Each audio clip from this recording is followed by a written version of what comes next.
ছোটবেলায় শুনেছিলাম আম্মু একবার অ্যাক্সিডেন্ট হয়েছিল, তো এরপর থেকে কোমরে প্রচুর পরিমাণে ব্যথা। এই ব্যথার কারণে সাংসারিক কাজগুলো করতে আমার খুবই কষ্ট হচ্ছিল। আমি অনেক আগেই ফেসবুকে রুটি মেকার, ফোল্ডিং বটি এগুলো রিভিউ দেখেছি। একটু চিন্তা ভাবনা করে দেখলাম আম্মুর জন্য এটা বেশ উপকারী। ফোল্ডিং বটিটা সুন্দরভাবে সেট আপ করে দেন ইউজ করতে হবে, আর এগুলোর সাথে অনেকগুলো নাট বল্টুও ছিল। এরপর আমি পার্ট করে সুন্দরভাবে অ্যাডজাস্ট করে সেট আপ করে নিয়েছি। আমি একাই পেরেছি, আমার কাছে আহামরি তেমন কোনো কষ্টের মনে হয়নি। ছোটবেলায় আম্মুর কোমরে অ্যাক্সিডেন্ট হওয়ার পর থেকে আম্মু লং টাইম ধরে বসে কাজ করতে খুবই সমস্যা হতো। এর জন্য আমাদের কিচেনে আমি বটিটা সেট আপ করে দিয়েছি যেন আম্মু এখানে বসেই সব কাটাকুটা করতে পারে। কারণ আমরা বাঙালি, আমাদের মায়েরা পারফেক্টলি ছুরি দিয়ে তেমন কিছু কাটাকুটা করতেও পারে না, এটাই স্বাভাবিক। বটি দিয়ে যেহেতু কাজ করে অভ্যস্ত, আর এই বটিটা খুবই সুন্দর ধারালো ছিল। এটা দিয়ে আপনি চাইলে যে কোনো ভারী জিনিসও কাটতে পারবেন, ছোট ছোট জিনিসও কাটাকাটি করা যাবে। আর সব থেকে মজার ব্যাপার হচ্ছে আমি এই রুটি মেকার বটির অনেক রিভিউ দেখেছি প্রতিভা রুটি মেকার ফেসবুক পেজ থেকে। এরপরেই আমি এগুলো সাথে সাথে পারচেস করে ফেলি। সেই বটি দিয়ে সুন্দরভাবে সবকিছু কাটাকাটি করা শেষে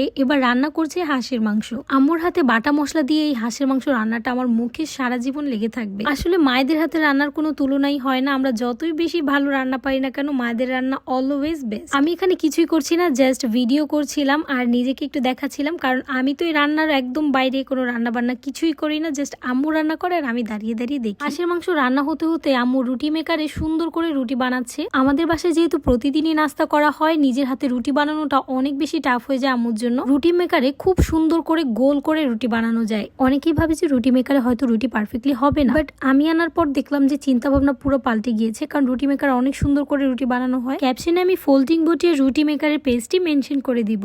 আজকে মেনলি রান্না করা হচ্ছে রুটি দিয়ে হাঁসের মাংস। আমার বেশ পছন্দের একটি খাবার। ডিজিটাল যুগে তেমন কোনো কষ্টই করা লাগে না, মায়েদের হাতের কাজ সহজ করে দেওয়ার জন্য কত কিছুই না বের হয়েছে আজকাল। তবে আমার আম্মুর জন্য রুটি মেকার আর ফোল্ডিং বটিটা বেশ উপকারে এসেছে। এরপরে সবাই মিলে মজা করে খেয়েছি। আজকের জন্য আল্লাহ হাফেজ সবাইকে।